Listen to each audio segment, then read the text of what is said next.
the way that you prepare for higher dimensions is no matter what, because we're talking about mental strength. Mental strength is what? Being able to keep a certain level of consciousness, even though you're being negatively stimulated and influenced to exercise your normal state of consciousness. So let me give an example. Boom.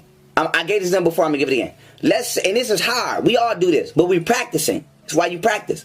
Let's say if I say, listen, I'm not this body. I'm the consciousness in this body, right?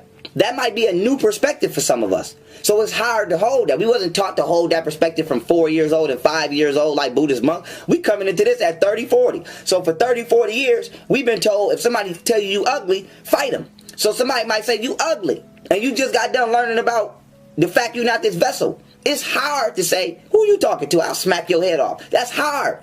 But it's hard because that's what we're used to exercising. So that's what our body is telling us that's the state of consciousness that our cells, every aspect of our being, our mind, our psyche, our cellular makeup, our anatomy, everything in us is telling us to respond on a third dimensional frequency, because that's what we're used to. That's what we've created our defense mechanisms around. Our psychological response system is modulated. Everything is modulated around third dimensional perspective. Now, in order to override that, you have to keep practicing fourth dimensional response. So saying, you know what?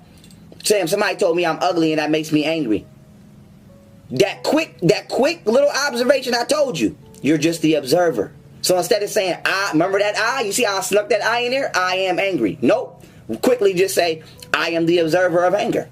Boom. That little quick tweak could save your consciousness. That quick awareness. So instead of saying, somebody say, you ugly, you stupid, or you this.